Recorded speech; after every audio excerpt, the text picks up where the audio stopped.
Good afternoon, everyone, and thank you for joining us to the welcome to the MIDAS seminar series. It's my great pleasure to introduce Professor Eric Xing from Carnegie Mellon University. Eric's career is very exemplary of a highly accomplished data scientist of our time. He was born in Shanghai, China, and started out to be a physicist, so he got an undergraduate degree from Tsinghua University. Then he came to the United States and studied molecular biology and getting his PhD degree in this field from Rutgers.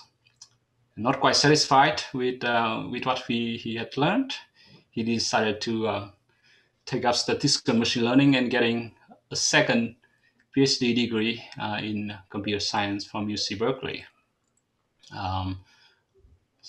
And after that, he joined CMU as a faculty member, where he made a lot of numerous contributions in machine learning, AI, and related fields. He also produced generations of highly successful researchers in the field. So I hope this kind of trajectory provides inspiration for many of our students attending the seminar. And also worth mentioning that Eric's also is very successful in the startup scene. He had have founded and run a highly successful startup company in AI. There seems nothing that he couldn't do. So without further ado, join me in welcoming Eric. Let me share my screen. Right, at mute. Okay.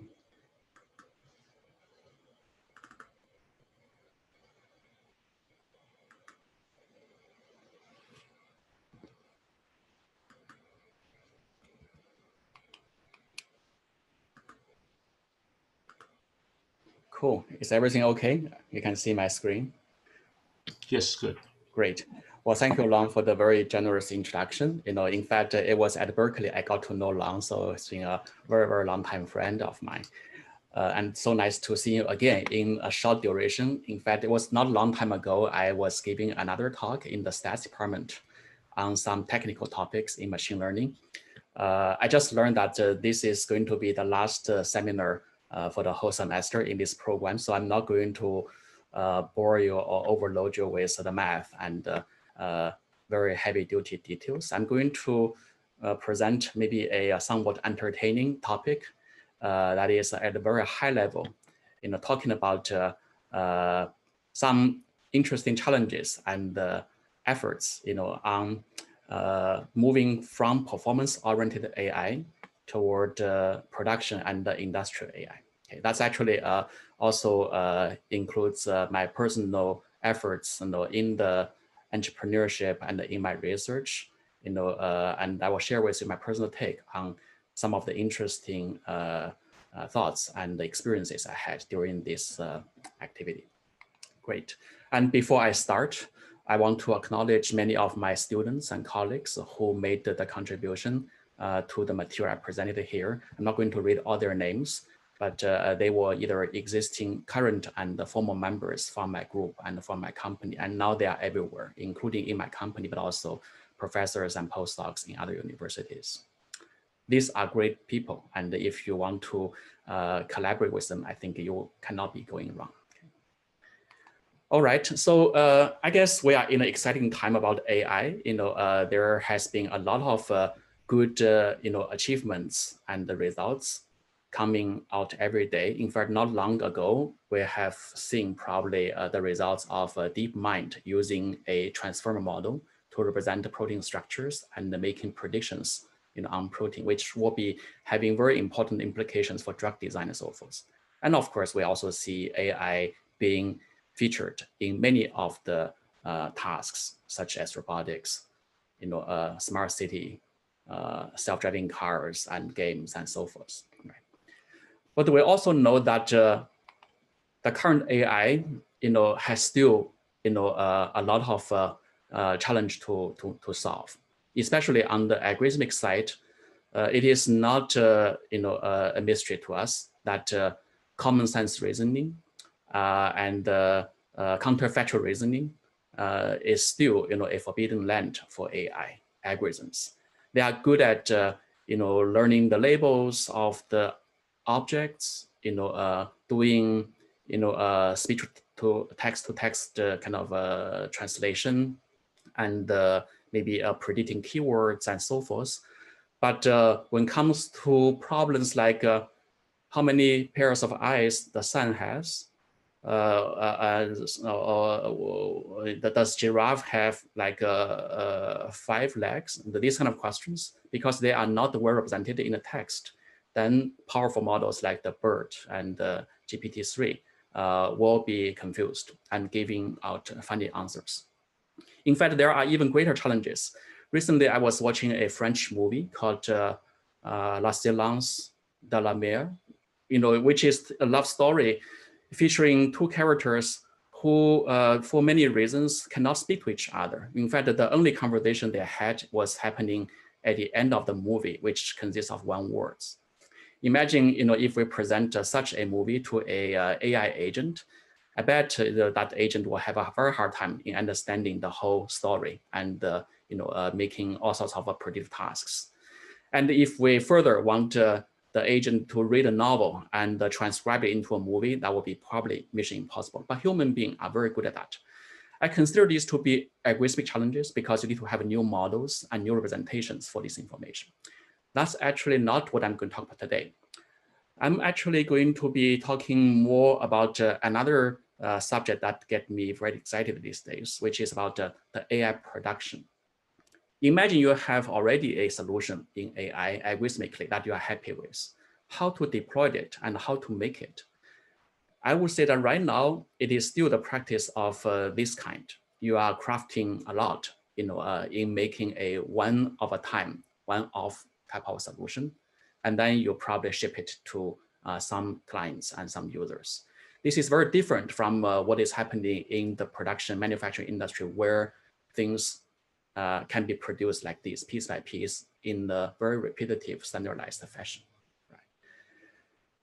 And and we all know that today's AI solution, is really quite complicated. What people usually see at the tip of the iceberg, which is the kind of the finished software and maybe even just the interface of that software. But beneath that, there are long list of technical issues, starting from data cleaning, going to feature engineering, software library, and all sorts of distributed computing, scalability, and other issues. And it's very challenging, in fact, to navigate. And the current solution that I'm going to talk a little bit about is more of an end-to-end black box and a one-off customization. For example, here we have a problem in the healthcare domain. Say we want to create a AI doctor that is able to consume the medical healthcare data and treat the patients. And the volume of the data and the type of data can be quite heterogeneous and in large volume compared to the subjects of study, which is this little baby sitting here, right? And even a experienced doctor will have a hard time, in making use of all this information. And this is a very, very typical problem also for machine learning. We are basically, in a land which is very rich with data and experiences that is available. But in terms of how we can use it, I don't think bots, AI agents are able to achieve what human is trivially or typically doing every day. We learn in a panoramic fashion. We learn from all data and all experiences, and such as the ones given here, examples and the rewards. Even sometimes, you will learn piano from a master in a master class, and it's not clear whether he is giving you supervision or example, or rewards, right? So this is a very complicated experience. And to a machine learning scientist, I guess the starting point is to now make some choices from this zoo of models. There are a lot of these models, which I'm not going to read off. And then there is also this huge marketplace now for AI algorithms and heuristics. And beyond that, when it comes down to implementation and deployments, you also need to deal with the system marketplace, and which will help you to scale up, scale out, and do synchronization, federation, and everything. Right? And that's actually a very, very demanding undertaking. When it comes down back to this healthcare example, say we want to create just a very focused robot to automate the production of, say, clinical case report from radiological images. Typically, your design will entail such a very elaborated architecture which contain models, representational mechanisms, and system infrastructure elements of all kinds. In fact, just to give you a sense about how complex it can be, I asked a student to just write out all the relevant deep learning building blocks that needs to be implemented in this pipeline that we actually are put into production in my company for report generation. You can see this is already a long list of names, and this list does not contain any data processor and any system level implementations and tools. Right.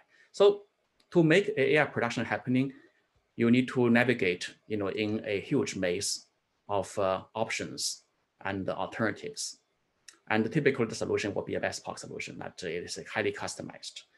And I sometimes tell a joke with my students, you guys are really building a full runway just for a particular type of aircraft, maybe just one aircraft. If I come to a next problem, you'll probably have to build another new runway all from the starting point, right? This is very, very complicated and non-sustainable. In the industrial setting, what people are looking for is something very different. For example, it is not common that in a particular hospital, you have both the X-ray machine and the CT scan machine, and you will be, maybe relying on different types of data. Say you build a system that is good at reading X-ray machine. What if I give you CT images? Do you need to just do a whole new project, or you can switch a few components in this machinery so that the rest of the system can work with the CT scans? What if now I'm going to move to a hospital in a foreign country which is using another language? And do you want to write a report, say now not in English but in, say, French, and how to actually quickly reposition or repurpose such a system? Right? And if I go even more aggressive, say for a company, usually a company will seek to work with different clients on different businesses. What if now I'm not going to be looking for a report generator from radiology, but a report generator from a financial graph, say the Wall Street, Dow Jones curves and so forth. People call them a data story. Do I need to completely dismantle this whole system and rebuild from scratch? Or there's a way to reassemble the system from existing building blocks plus some additional processors. Right? So these are the questions typically asked in the industry when you assemble aircrafts, when you produce cars. That's the expectation people will have. But I would argue that the current practice of AI in the entire community is not positioned for questions of that kind. It is very heavily performance driven and led by leaderboards and benchmarks and papers. So in a sense, it is not addressing the problem I just raised. So what I'm going to do now is to give you a few examples that is kind of ignored in our community, but really become very critical, beyond the performance and efficiency. These are some key challenges that I want to spend some time to talk about, which is kind of entertaining, but very, very insightful and useful for rethink about our daily practice in research. And then I'm going to use them as example to inspire and motivate some new scientific and technical topics. Okay. So these are issues related to safety in AI, sustainability, eco-friendliness, and decentralized and democratization. I may not have time to talk about explainability, trustworthy, and ethical AI, because this is, again, another universe of many, many research activities. So it's fair to say that AI is, as of now, pretty much absent from safety critical businesses, such as factories and the vehicles and the machineries, right? And because AI has a different view of safety, when we publish AI paper, we usually are really fighting for getting, say, 99.9 accuracy, the so-called accuracy. And when we reach there, we usually say the problem is quote unquote solved. Right? But in a industrial setting, people are speaking about a different language. For example, typically for you to get a FDA approval for a particular medicine, or get a Department of Transportation approval for kind of launching a car, you talk about, for example, say X number of deaths per billion miles, right? This is very different versus 1 error per 10 image or per 100 image or per 1,000 image. It's a different type of problem. Okay. And to make things worse, the two problems are so disconnected that there isn't a appropriate kind of appreciation or a sense about how wide the gap is. For example, you probably, if you were in the field early enough, I remember in one of these NeurIPS conferences, Elon Musk was there, and there was a declaration made like maybe 5 years ago, 6 years ago, and say by the year of say 2017, we never need to take control of the vehicle, in a predefined area. It's all done automatically. And there are other crazy predictions like automatic car. But basically, they all are saying that by the time now, 2020, we should be already riding automatic self-driving car all over the place already. But we all know that it is not happening. In fact, there are, some crazy, accidents committed by, the cars that is claimed to be self-driving. Right? And car is actually not yet the most difficult problem. If you talk about the airplanes, the standard quality is, not just 7 deaths per billion miles. It's maybe 0.07 deaths per billion miles. Right? That accounts to, less than, say, 1,000 deaths per year worldwide. And then if you are operating on nuclear power plants, there is even a much higher expectation on the safety. Right? So this is a very different view of quality and how an engineer in the production industry, achieve those seemingly impossible numbers, say 10 to the -9 and so on and so forth. Right? And the way they achieve that is not to look at the system as a whole. They use something like a fault tree, which allow a big unit, a big system to be broken into graphs or networks of units, each of which can be independently tested. And then their error propagation follows certain logical rules to be under control. Therefore, the focus is now on task outputs, which is very different from the AI model outputs. And then also it is actionable because when, say, high-profile failures happened, then usually that will trigger media attention, government regulation, and the re-implementation of safety measure, and then reapproval from the authority. This is exactly happening in front of our eye due to the, for example, in the Boeing Max 737 incident, right? I think they are still undergoing safety tests these days before they can be fully relaunched. Does AI even opt to this kind of a practice? That are you able to test such as the medical report generation production I just showed, piece by piece, and come up with a fault tree like this? The answer is not the case, right? Right now, I think there are really a big gap between how AI is practiced and produced in the academia or even in those AI-friendly industry versus how a manufacturing industry are building their safety guaranteed or safety demanding productions. And here are some open questions already that we can think about. Probably there is a need to approach a structured operational environment so that the AI production eventually become composable and also workflow compatible, so that you can execute and practice safety measures in a more rigorous and divided count fashion. Right? And also there must be a shift of the focus from the model output to task output. And of course, there are other issues that is very deep into the problem itself, such as concept shifts and tuning on different metrics and so forth. Another challenging problem, which can be also quite interesting, is beyond safety, is the cost, right? The cost in the sense about say energy consumption, right? Those environmentalists have been advocating for not traveling by air or not cutting a tree and so forth, but very few people are thinking about how often I tweet every day, how often I go to Google to search a query, and how much carbon footprint this kind of activity can leave. The truth is that they can leave a very huge carbon footprint. And here are some examples. Right?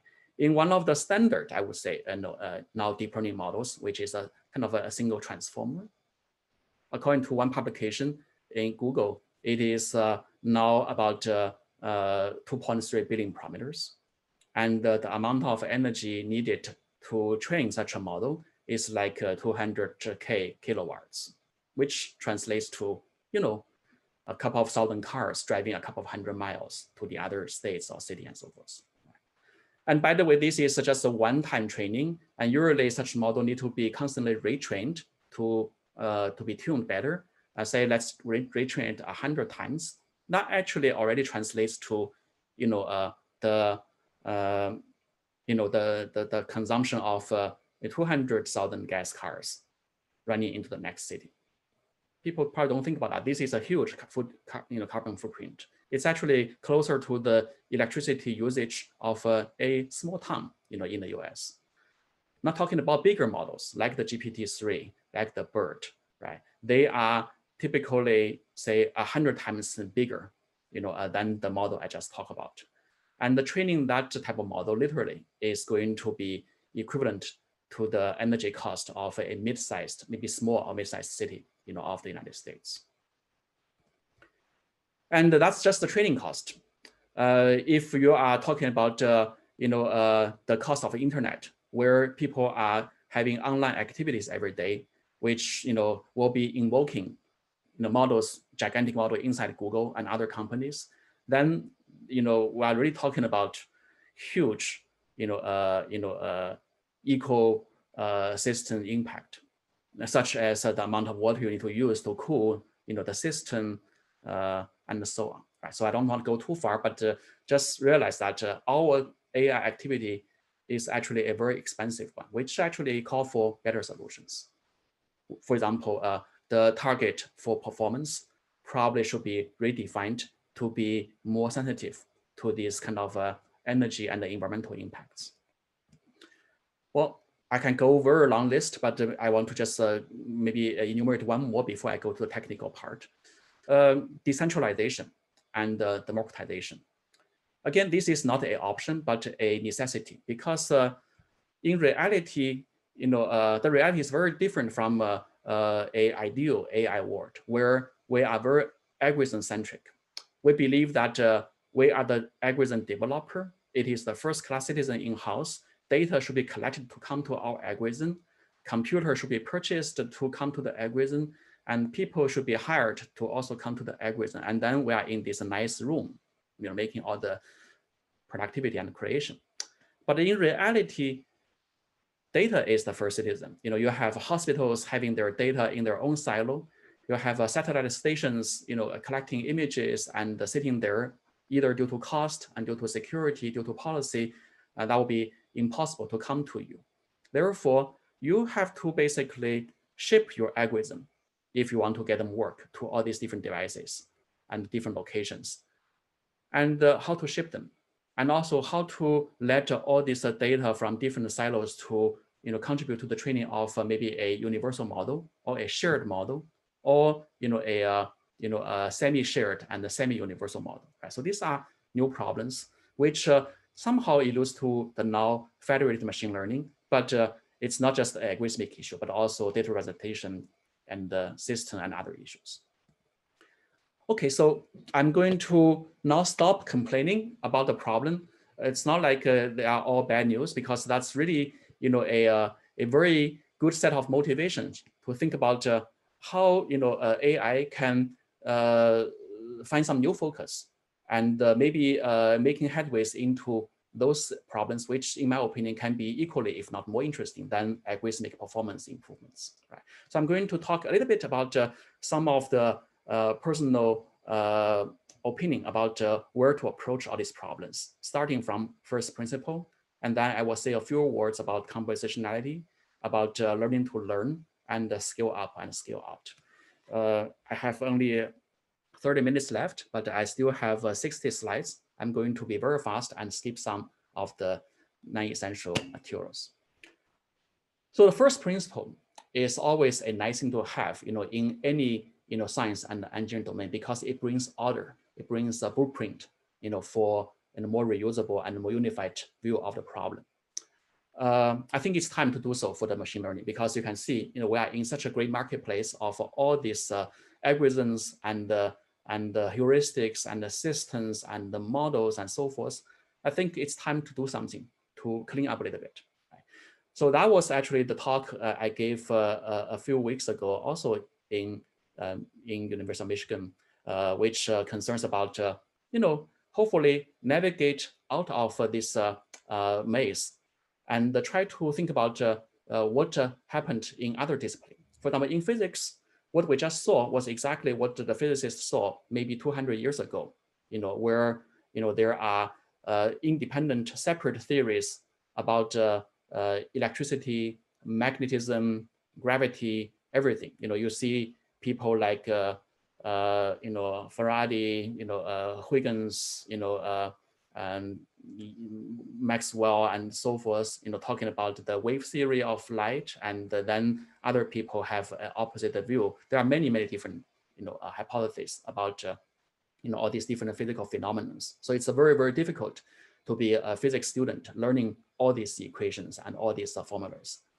But what Maxwell did, at some point at the middle of that century, was that he was able to use a set of very nice looking notations and symbols and formulas to rewrite the Gauss law of magnetism, the Ampere's law of current, the Faraday's law of magnetism and so forth, into the partial differential equation form. In fact, after writing all this down and apply some rotational geometry, symmetry, and so forth, he was able to summarize all these equations into merely a set of 4 equations. Okay. In fact, after a few decades, when additional symmetry in physics was discovered and applied, the set of equations was further reduced to allow theory of relativity and other phenomena to be also covered. And now we are at almost a grand unification where there is this Mills-Young standard form of equations that helps to unite the electricity, the magnetism, and the strong force and the weak force. Maybe the only thing left is the gravity, which people are working very hard on to see whether they can be also united under the single formula. So now we ask, in machine learning, is this possible? What about a similar blueprint for machine learning? That relies on a maybe very, very universal and simple standard equation. I'm not going to dive into the math about that. My group has been working on a wide spectrum of machine learning algorithms and models for the past many years, and we feel there may be a way to write down such a standard equation in a very simple way here, which consists of 3 fundamental terms. The F term stands for the experiences that connects your problem to data or experiences, such as instances, rules, rewards, and so forth. Then there is a middle term which captures a divergence of a trainer and a trainee to allow data to be consumed by a teacher model and passed to a student model, which is the target we learn, and using some kind of an iterative mechanism. So this divergence function can capture the fitness or the differences, between these two entity in the learning program.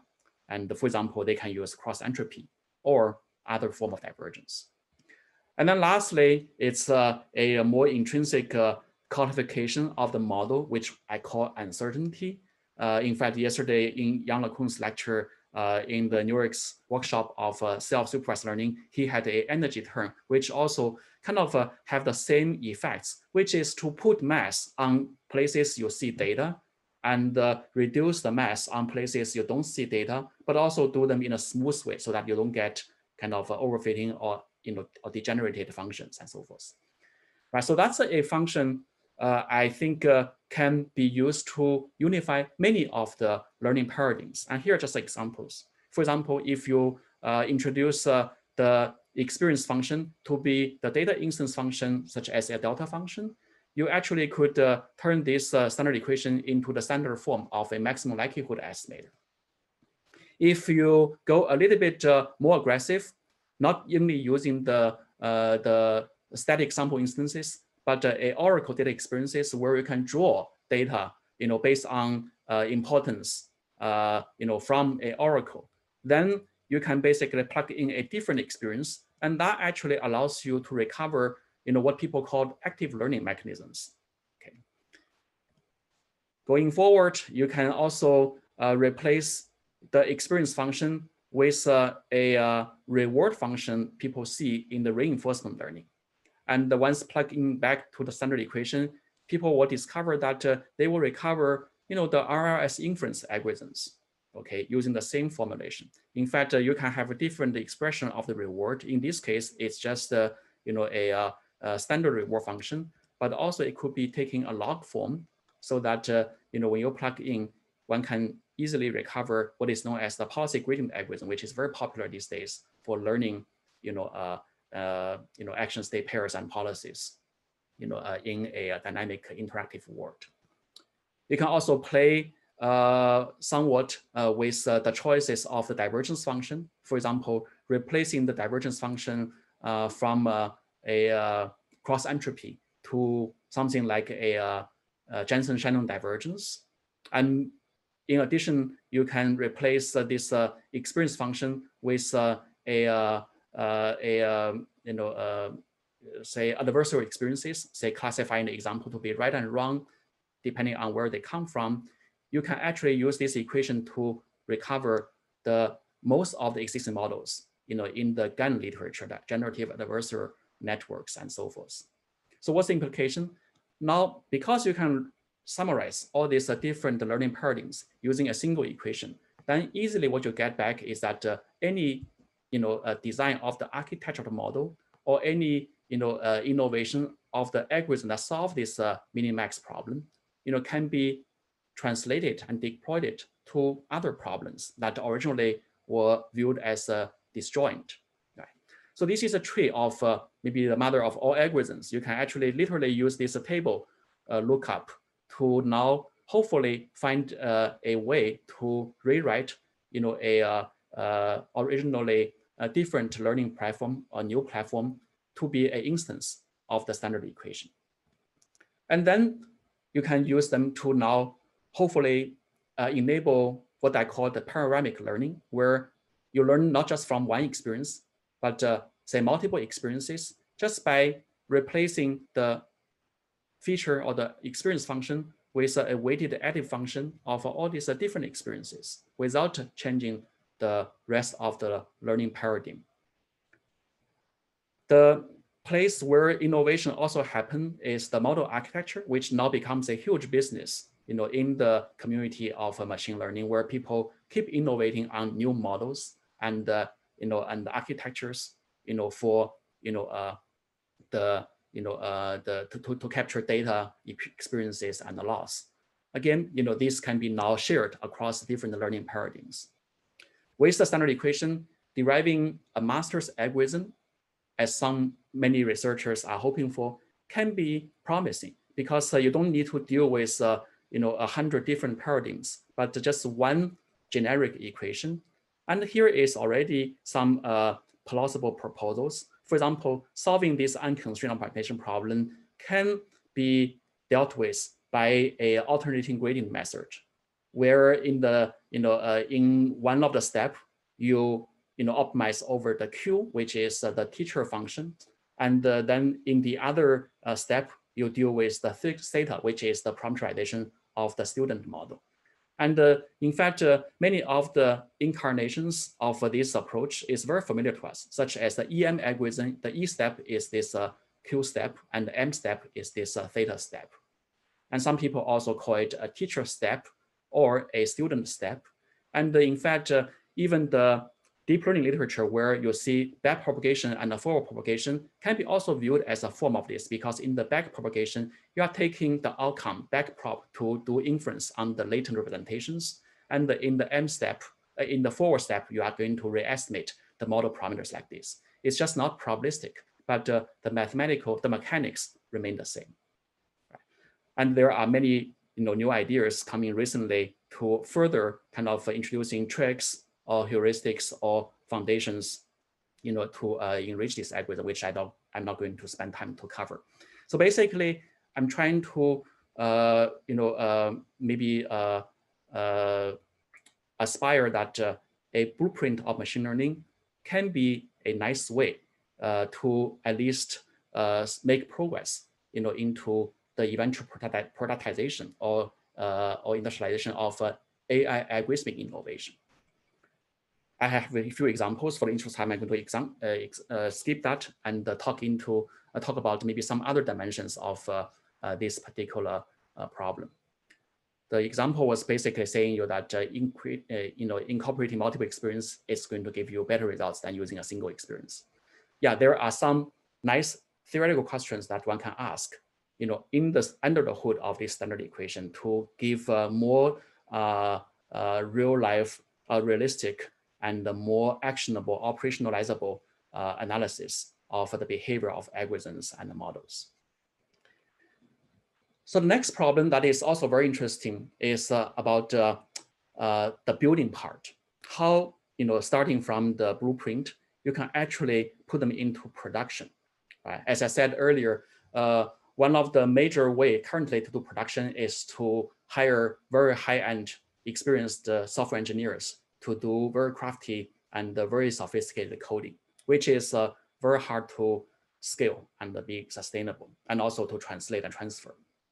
And nowadays, the solutions demanded from the industry is actually very, very complex and multimodal. Here, I just show you two examples that is taking place in my own company, Tuun, where we are trying to produce AI solutions for healthcare industry and for production industry. And they all involve, deeply complex models.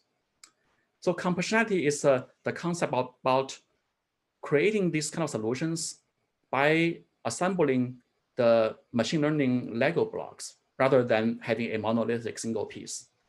And there are a number of technical problems that one need to solve. It's not just an engineering problem. Okay, there are a lot of the mathematical and scientific problems in defining the Legos, and also in producing the Legos, such as what's the right standardization that results in a minimum confusion, overlapping, but on the other hand, redundancy for the safety's sake, and cost effectively, and so forth.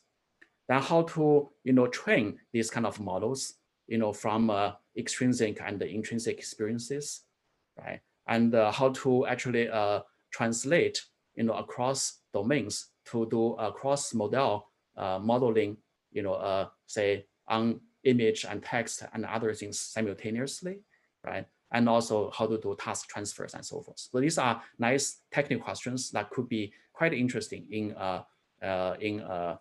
expedite compositionality. So here I just give you one example coming from my own group.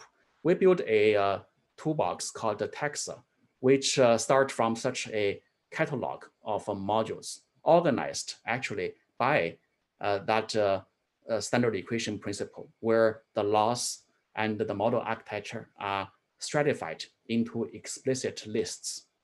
And then when it comes to production, we need to figure out is to pick the right piece from each different category and define the right interface to make them connected. For example, you start by choosing the right model architecture, using a particular type of attention mechanism, some type of transformer, sometimes encoder for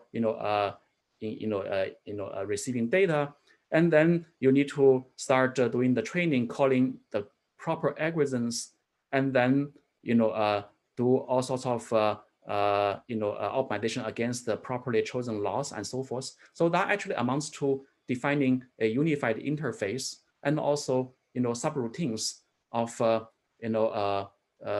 practical convenience and also engineering quality and safety. Right. So here I give you one example about what we consider to be maybe a nice direction to go. Say implementing a machine translation algorithm.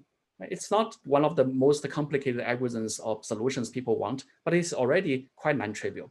You need to deal with pairwise aligned machine translation data, and you need to find the right encoders, to embed the words and to make the right transformation to hopefully distill rich enough latent representations. And sometimes your transformer can be a pre-trained model, say from BERT. And then you need to also have the decoder to allow inference happening. And then you want to also call for the right, say, training mechanisms. Suppose we are going from the very classical angle and train with maximum likelihood estimation. And here you can invoke a teacher-student decoding mechanism and use the correct loss, which is a cross entropy, for example. But what if you want to be a little bit more crazy and adventurous and try directly optimize against the quality of the text? For example, a BLEU score rather than just the likelihood of the text under a language model, which sometimes can really be very, very unnatural for human to read. Right. So this BLEU score is usually captured through a reinforcement learning framework where you need to generate sample after sample and getting the BLEU score as a reward, and then go back and adjust the next round of model prompt estimation. So it is a different decoding mechanism, which is now used, often used an algorithm called sample decoding. Right? And then the training algorithm is also becoming a policy gradient rather than a teacher-student mechanism. And in here, you can see that the parts above that is actually unchanged. But here, you can call a different set of functions to achieve a different learning goal, which allows you to now integrate two types of data, both the data instances and also the rewards. If you have the luxury of having adversarial trainers, which gives you, some kind of a feedback in terms of the genuineness of the example, then you can even, incorporate, a GAN type of mechanism by invoking yet another, decoding model, say a Gamble softmax decoder, right? And a descriptive loss. So this kind of switching, could, be all useful, in boosting the results. But if they make the production, more and more complicated and monolithic, then that's usually a bad engineering practice. What's happening in Texar is that we modularize it, allowing you to easily call these different functions without rebuilding the remaining parts of the unchanged algorithms. So that's why I call the Texar a brick, factory, for machine learning models. Of course, to turn the bricks into a building, you need to have scaffolds, which defines, the interface, the workflow of all this stacking and concatenation.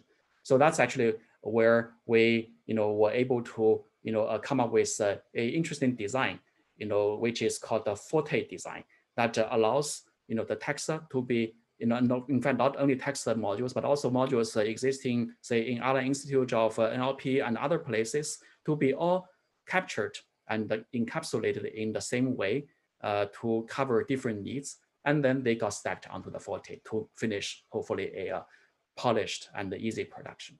Right? Again, there are many open problems, in this domain. How to accommodate, for example, pre-trained models nowadays becoming popular, how to retrain the pre-trained models when necessary, and how to offer sufficient interpretability for users who want to understand why it is happening. But again, having this compositionality, in my opinion, is a nice context for these kind of problems to be solved. Because if you don't have the right context, you solve all this with a black box. What if you have a new black box, which is totally different? Then all the early results can be wasted. In here, we want to really, asking the question about how we can reusably, address both technical and theoretical and engineering issues. After the production, as people expect in the engineering world, there will be, of course, a lot of activity in the tuning. You need to simulate, you need to test, before you launch, right? And this is usually called tuning. And in the machine learning context, I think that the tuning has even a more interesting kind of context, which I'm trying to use the word, learning to learn or learning to train to capture what is happening. Imagine that in the university, we as teacher want to teach the students to achieve the goal, say, learn the material. There are different ways of teaching. It's not just one way. Therefore, we innovate and we try different methods, right? And that's basically, the learning to learn kind of aspects. There is basically a space for us to try looking for the best hyperparameters, the best neural architectures, and maybe curriculums and system configurations to even make the training program faster, especially when such programs are optimized against divergent goals, not only the intrinsic metrics such as accuracy, but also, say, environmental impacts, uncertainty quantification and other things. I think this kind of a tuning capability become quite useful. And again, the tuning can happen in a classical way, aiming for accuracy, or in a more aggressive way into more socially impactful metrics. But at the end of the day, these are very difficult tasks, and it is very hard to employ a human being to do that. That's actually also become a bottleneck in productization and industrialization. So auto tuning, which has been now talked about a lot in the community, is the way to go, right? So what does auto tuning really mean, from an algorithm point of view? Well, here we studied auto tuning in the space of hyperparameter search and neural architecture search, known as HPO and NAS. And in there, one of the approach we find to be quite interesting is that of Bayesian optimization. Basically, you are going to build a model, a Bayesian model that is capturing the behavior of your teaching exploration or teaching innovation, and also an acquisition function to model the effect of teaching. Say you generate a action, a configuration for the teaching, say a particular value of the hyperparameters, and then you predict where the value is, and then you're going to pick the right recommendation. But then you also need to model the uncertainty, how likely it is going to be deviating from the predicted results. Therefore, there's a double hedging modeling for both the acquisition model and the acquisition function is needed. And we found this approach to be quite interesting and effective for both hyperparameter optimization and neural architecture search.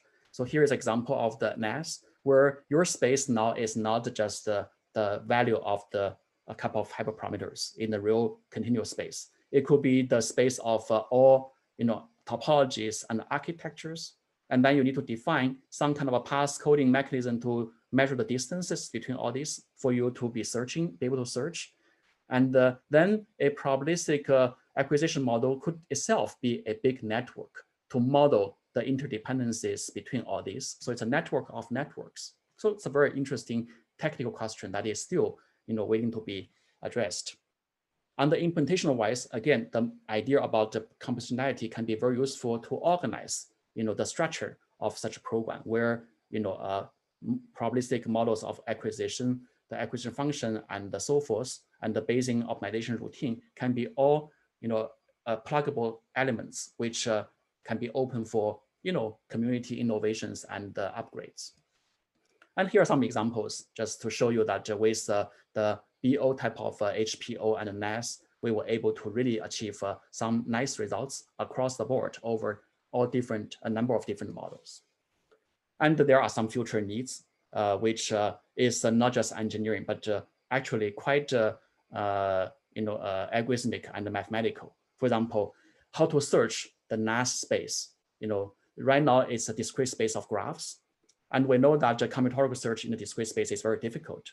Can we come up with some measure which make the space differentiable, right? So that you can, do not just the zeroth order search, but also first order or higher order optimizations over such. So this is a problem that we've been looking for very, very carefully these days.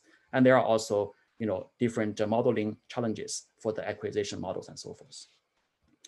So last but not least, I want to touch upon the issue about the scale up and the scale out, which is to now say you pass the simulation phase and you want to now make deployments, outside of factory in large volume and in large size. And we know that doing machine learning at the large size is essentially, about making, this particular, step in the optimization able to scale up and out. What does it mean? It means that either the model become very big or the data become very big, or there are needs for federated kind of learning situation. And there are a lot of technical challenges.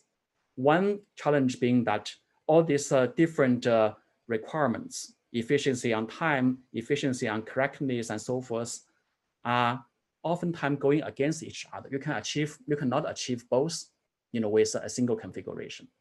Right? In fact, there is an example in the past which I was trying to tell people that the traditional algorithmic analysis of algorithms isn't applying very well to a distributed machine learning setting where you increase say learning rates or throughput, you actually are going to get better results. In fact, the quality of every iteration can be worse when you have an asynchronous program, which actually makes these assumptions to prove bounds like this invalid. Right? So what we want to do is to come up with new mathematical measures of goodness. In here, we actually are working on a new type of metric called the goodput, which is the product of the throughput, which is how fast you process data, and then the efficiency, which is a statistical efficiency again you get in per batch of data. And usually they can be mathematically defined in an explicit fashion when you are working on a particular type of system or using a particular type of algorithm. But again, there are many different systems and algorithms. Therefore, how to design more generic measurement of goodness is an open problem. And in the past, we've done quite a bit, in the system aspect innovation, such as developing the parameter server architecture and also its communication protocol, providing theoretical guarantees of the quality of updates, in bounded asynchronous setting, or in the model parallel setting, how much impact you will receive by dividing a full model into pieces and put them on different workers. There are theoretical insights telling you how to achieve the best kind of partition of the model as measured by, say, spectral diameters of the data and so forth, which I'm going to pass. But at the end of the day, with all this effort, including the ones I just talked about, we ended up with a universe or maybe a marketplace of all these system artifacts. Each of them was kind of specialized for a particular computing model or a particular hardware configurations. It is still hard and bewildering, for the practitioners to make the right choice when they have, say, a new model, right? So to address that, in my group, we worked out another interesting project, which is called AutoDist.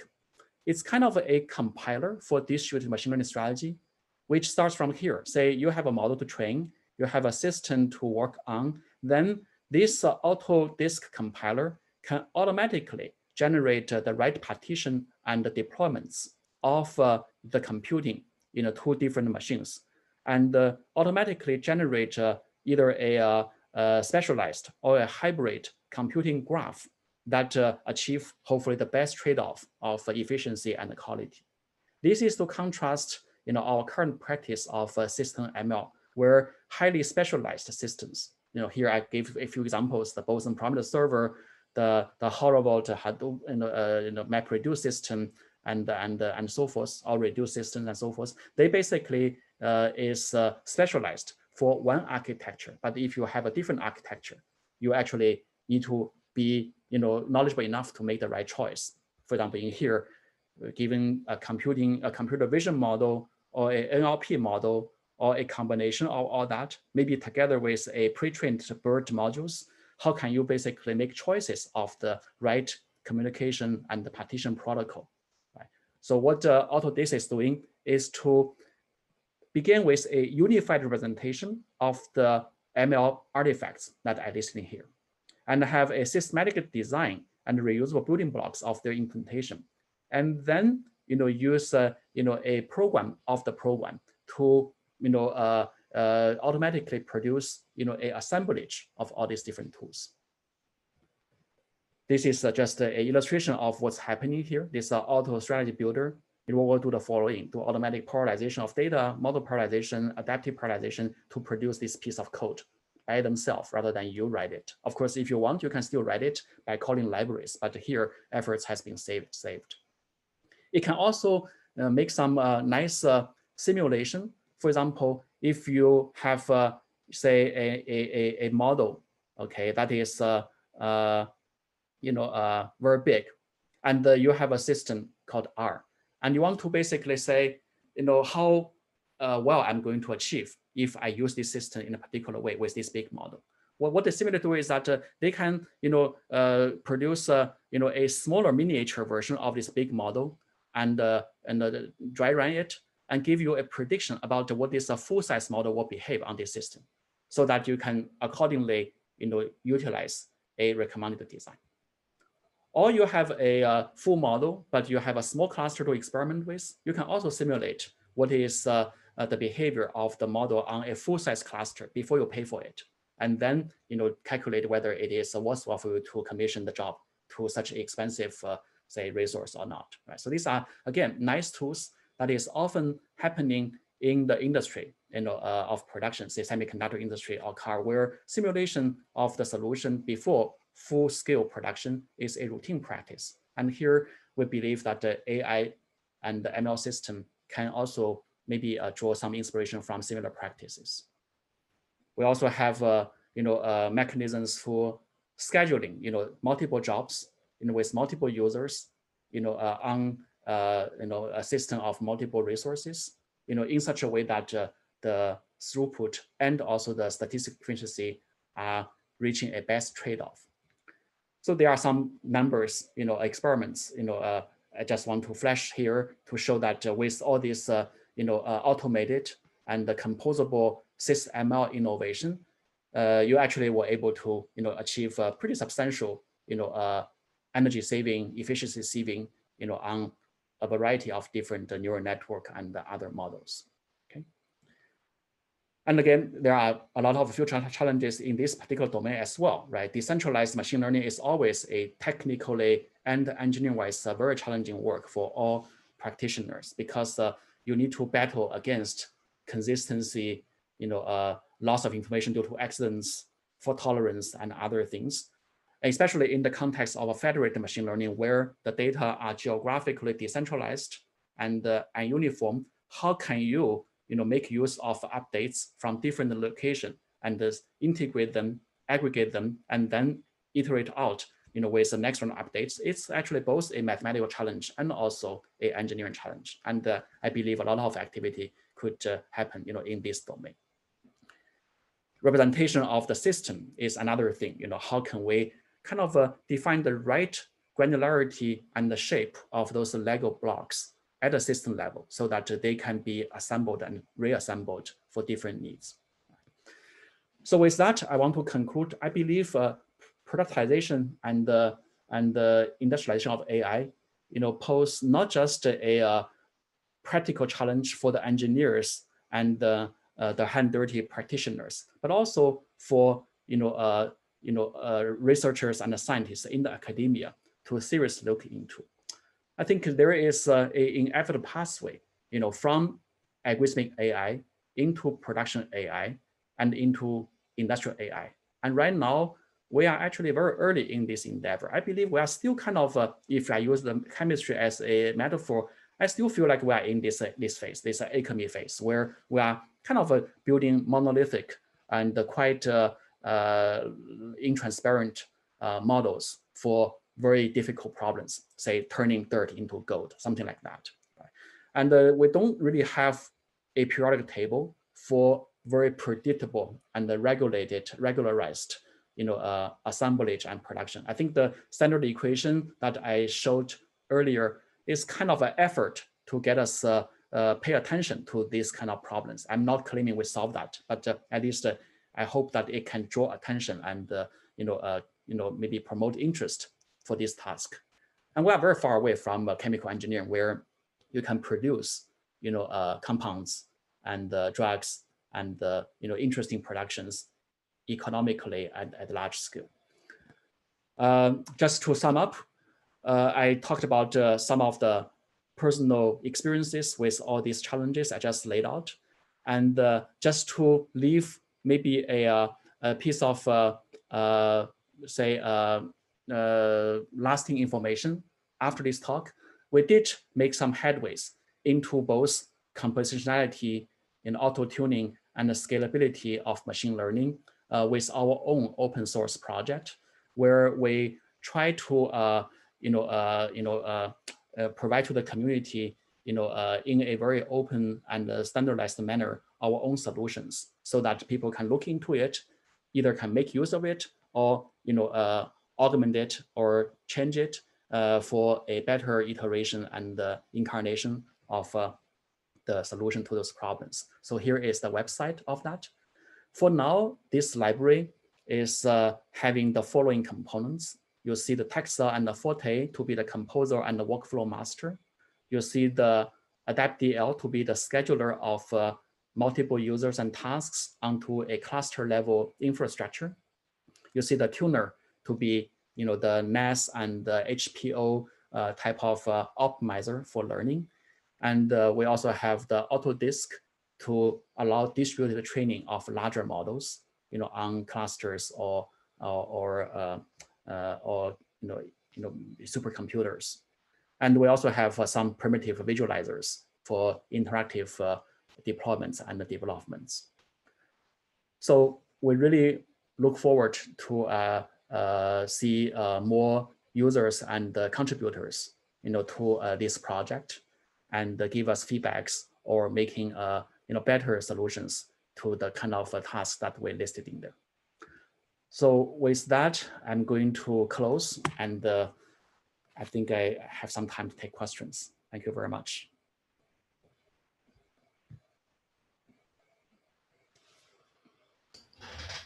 Thank you very much, Eric, for a very interesting talk.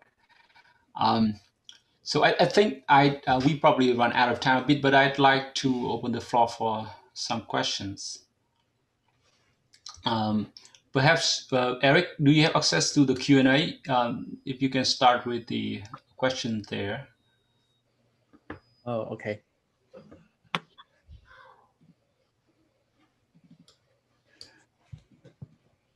What are your thoughts on spiking neural networks as a type of model that can reduce the carbon footprint of model training and the prediction? Well, my thoughts is that these beasts needs to be contained. They are really big, they are powerful, but I believe there probably is a need to start asking the cost effectiveness, like how rewarding they are, and what might be the alternative way of achieving similar effects, with more economical designs. In fact, yesterday in the New York's workshop of SSL, one of the speaker was who was working on NLP. I think Jingzhi from UW. She worked on NLP problems with a neurosymbolic type of idea where rules and knowledges are fused into a much smaller model of still of neural architecture, but much smaller than BERT and GPT-3, and was able to achieve comparable, if not superior results, especially in the domain of logical reasoning and so forth. But I think, again, I think neural network is a great stuff, but it's not just the game for the bigger players to go bigger. There are many different directions to go smarter and to go more flexible.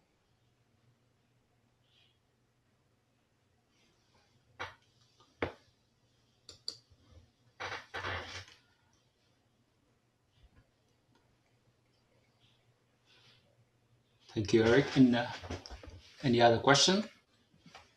Oh, I think there are a couple of charts in here. Let's see. Did I miss any question? Okay, fine. Okay, so I have a question, Eric, about so you mentioned earlier about big models, kind of model that Google, Amazon is devising that have billions of parameters. That's not the kind of machine learning that for the student at the university they can be trained on. We, on the other hand, in machine learning courses and other courses that we play very toy models. So there's a big gap in between for this whole spectrum. And of course, your approach about this compositionality, all these building blocks, I think that's very promising, interesting, and it would be really nice to have these built into our curriculum. But what would be the challenge? I would love to see such courses being offered.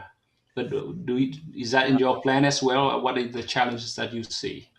Yeah, there are a lot. I think the biggest challenge is to generate awareness and appreciations beyond the performance-driven thing. If you basically are obsessed with leaderboards and with paper counts, then I believe that everybody should go Google and build these bigger models because obviously it's a very defined game that have the rule already. But as I said, and there are a lot of other goals that you can achieve, in addition to or alternatively to the performance and the efficiency. Therefore, once those problems are taking main stage and taking spotlights, I believe the university and the academic circle really have a huge advantage because their incentives are aligned with the problem. It's this idea about decentralization, for example, this idea about the eco-friendly, and this idea of safety is by definition more democratizing and more kind of grounding, right? So, but on the other hand, I think there are some other logistic challenges because it's a grassroots type of activity. It's very hard to see coordinated and synergistic efforts. And that's why we were trying to start going for the open source consorting type of a practice where let's share the results as much as possible and as fast as possible, and then hopefully attract students and developers and small corporate users to try for free without a cost. And I think that this kind of economy and dynamics may be a way to break into the giants and start a very complementary kind of. I mean, they are doing great stuff. I think they are doing something that is absolutely valuable and also useful and necessary. But there are other problems, and that is beyond their bandwidth and their attention or interest. Then we can work on those problems. And eventually, I think it takes the whole village to solve this bigger piece anyway. Mm-hmm. Yeah. Some of you may know that I'm actually heading to a new university, right, to lead some new programs. That was part of the idea, hopefully through some newly established, programs and ideas, you can kind of experiment different ideas and open up new opportunities, in addition to the establishments, bring awareness and attention to that. Good.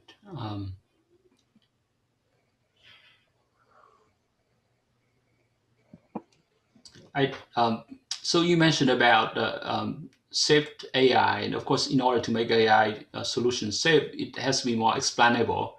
I know that you have a bullet point there, but you didn't have time to talk about that. And one of the questions that always in my mind is when you put things together, all these building blocks, it of course it make it more systematic, so that that's good engineering. At the same time, we also know that putting things together make the solution more powerful, but it still make it also very difficult to understand what's going on between all these building blocks. Yeah. Yeah, I had the same conversation with one of your colleagues, before the talk. Yeah, it's a good problem. I think explainability is a very kind of how should I say ambiguous kind of terminology. In here, for example, when we're talking about production, the most important thing is the operationalizable explainability. That you know that a fault is caused by particular components and you can replace it. But whether it is a logical explainability or a philosophical explainability, I don't know. What causes a aircraft to fly? That question itself is very, very ambiguous, right? So if we are talking about the scientific discovery, say we want to explain a natural phenomenon, that's a different explainability than the explainability we want to have for a machinery that is tasked to do certain things in a safe manner. That's my take. So I'm going to use different approaches. And also, who is going to be providing the explainability is another interesting question. I have my unique take, maybe very controversial. I don't mind to speak here. Right? When we are using a microscope to look at a biological sample, we don't actually ask the microscope to provide me explainability. It's a tool for me to look into data. My explainability comes from data. And when I change different data points, I'm going to get explainability. The microscope is an environment. So I don't mind, viewing the machine learning model itself, big or small, as a microscope to look into or to process data. It is an environment. It is itself does not generate any explainability. The explainability is coming from data. So I would probably doing more on the data design, the experimental design, and those part, to push for explainability and spare the model and the model builders to provide that. That's kind of my attitude. So in a sense, I'm playing a trick here to spare myself from having to explain my model in some certain cases, of course. Right. Because the model right now is like a BERT model. It is obviously working in many cases already. It is creating very, very interesting embedding. It is impossible to explain. In fact, it's not even meaningful to explain. There are these hundreds of billions of parameters, right? I don't believe even the builders care about to explain it when they were building that from the very beginning. So yeah, so I guess the alignment of the goal should be in place first before we build the model. And you cannot ask for both. Build a powerful model, big and safe, and at the same time provide this scientific explanation, not the operational explanation. Operational explanation is, of course, very important. You have to debug it, for example. I have to produce it. That part is, to me, a focus that we could also work on. Mm-hmm. Yeah, I think the issue is when there's time that you have to change the model or to perturb or improve in some way to change model, then there has to be a way to justify for that. Mm-hmm. Yeah. So I don't know. Yeah, different tasks may offer different answers, honestly. Yeah, if the task is for scientific discovery and data abuse, then I would put more emphasis on explainability. But if the task is really for operation, then there is a different layer of implications. Okay. Someone types a question here. Say, can you say a few things about your new university? size and scope. Let me leave that to last. Let me answer the scientific question first. Okay, AI is coming from a mathematics and statistics. Seems right now AI is studying different problems as statistics and mathematics are doing now. Do you have any comments about this observation? Yes, I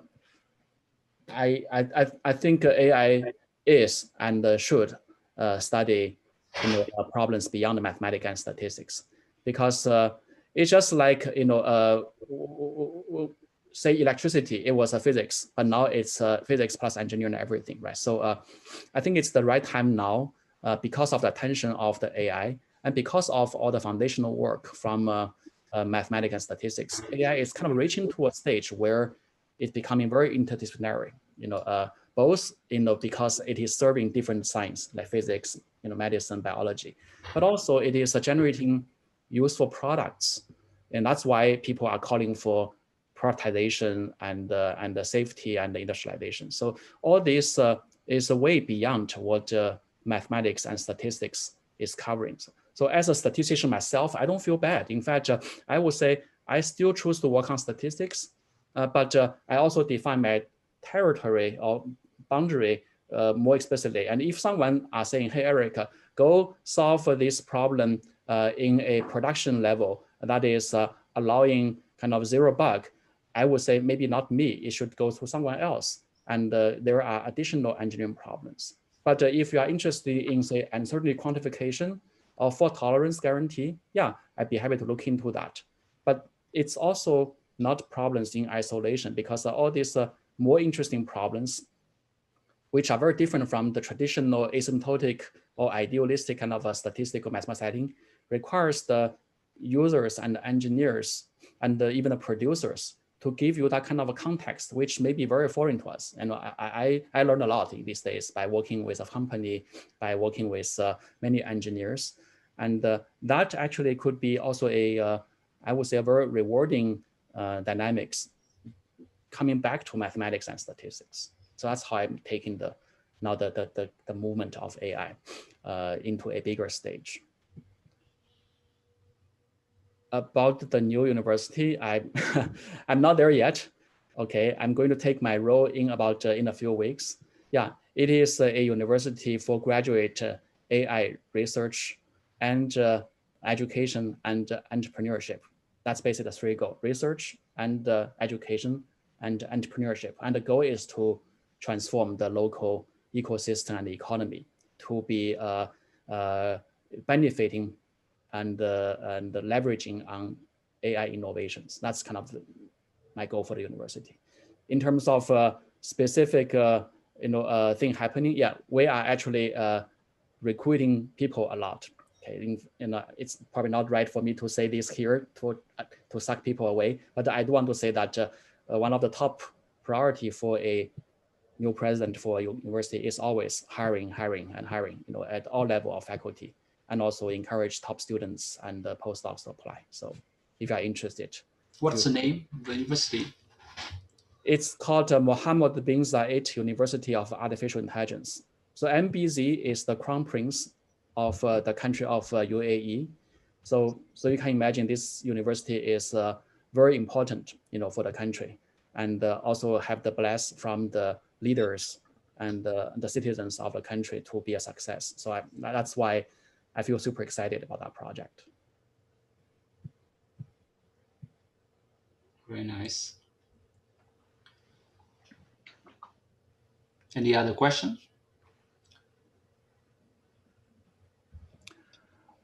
Will there be another .com bubble that will happen to AI?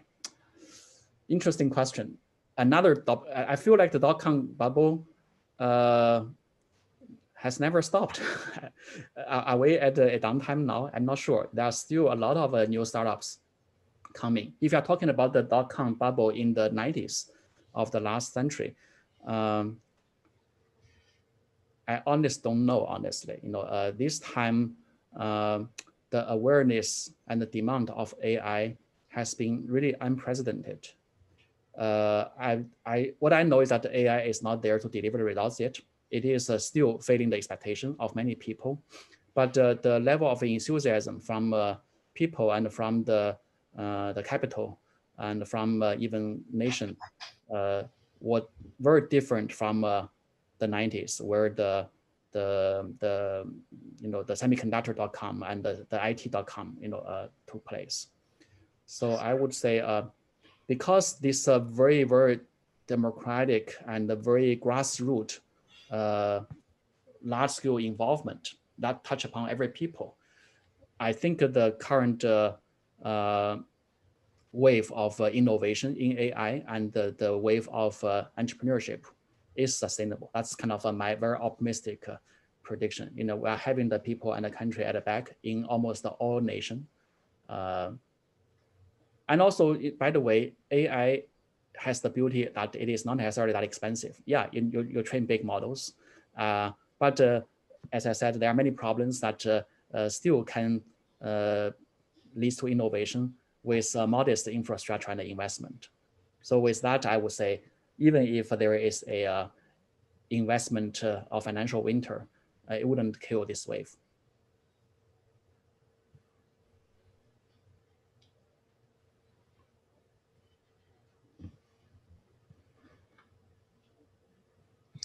Okay, I think we already run late, so I propose to stop here.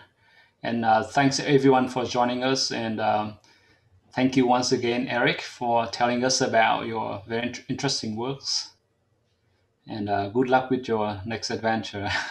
Okay, thank you very much. And I hope to be able to come back often, to talk about new Yes, results. Yeah, thank you very much. absolutely. Yeah.